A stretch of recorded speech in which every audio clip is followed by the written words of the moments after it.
खबर नदिया से है। सीमावर्ती क्षेत्रों में पुलिस प्रशासन ने एक और मानवीय कदम उठाया। सूत्रों के अनुसार चापड़ा ब्लॉक में कुल 112 टीबी रोगी हैं, जिनके परिवारों की मदद के लिए चापड़ा थाने की प्रभारी अधिकारी अनित्य मुखर्जी आगे आए हैं। चापड़ा थाने में इन रोगियों के परिवार को चावल, दाल, तेल, सोयाबीन सहित अन्य आवश्यक वस्तुएं वितरित की गई हैं। साथ ही भविष्य में भी उनकी सहायता का आश्वासन दिया गया।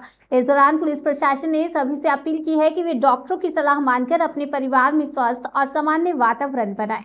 इस कार्यक्रम में नदिया के कृष्णनगर पुलिस जिले की डीएसपी शिल्पी पाल, चापड़ा ब्लॉक सामुदायिक विकास अधिकारी समीर रंजन मन्ना, स्वास्थ्य विभाग अधिकारी समेत अन्य प्रशासनिक अधिकारी भी मौजूद थे। चापड़ा थाने की इस पहल की पूरे चापड़ा क्षेत्र में सराहना की गई, क्योंकि पुलिस की जिम्मेदारी सिर्फ कानून व्यवस्था तक सीमित नहीं बल्कि समाज सेवा में भी उनकी महत्वपूर्ण भूमिका होती है।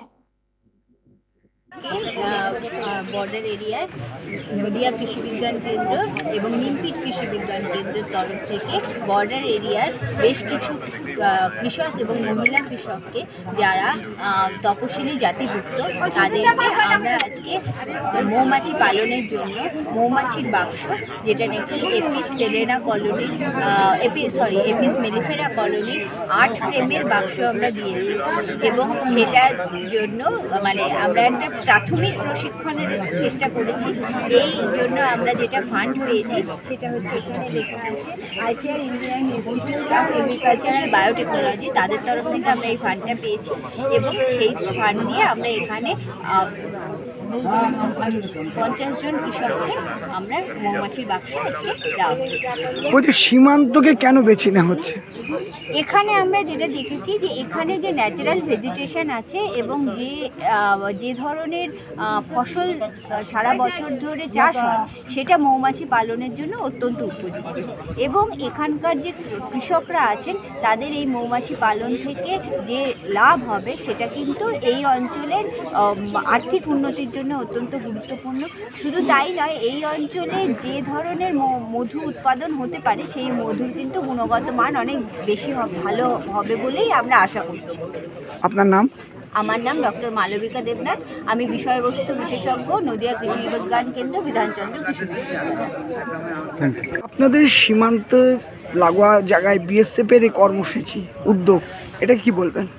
দারুণ দারুণ উদ্যোগ। মানে আমাদের গ্রামাঞ্চলের যেসব বর্ডার সীমান্তে বসবাসকারী লোক রয়েছে, লেবার শ্রেণীর লোক, তাদের পক্ষে একটা ইনকামের সুন্দর জায়গা।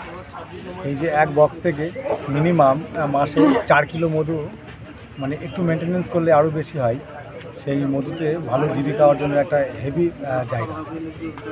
সীমান্ত লাগোয়া গ্রামবাসীদের কি এর পক্ষে সুবিধা হবে? দারুণ, প্রচুর হেভি সুবিধা হবে। ইনকামের একটা ভালো জায়গা তৈরি উনি করে দিয়েছেন। তার সঙ্গে গ্রামের লোক ওনাদের সঙ্গে সহযোগিতা করে এই উদ্যোগটা করছেন। মানে গ্রামের লোকেরা যে অসৎ কাজগুলো করতে, তার থেকে মুখ ঘোরানো সম্ভব?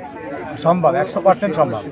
যদি এইখানে জীবিকা অর্জন করতে পারেন, তাতে ওখান থেকে সেই ইনকামটা এখানে কিছুটা কম হলেও ওই একটা ভালো জায়গা তো আসতেই ওনারা পারেন। ওনাদের পরিবার, ওনাদের পরিবেশের, ওনাদের ফ্যামিলির যে একটা ভালো জায়গা তৈরি হবে। আপনার নাম? সুরজিৎ ঘোষ, বিষ্ণুপাড়া। আপনি কি পদে আছেন? মেম্বার বিষ্ণুপুর।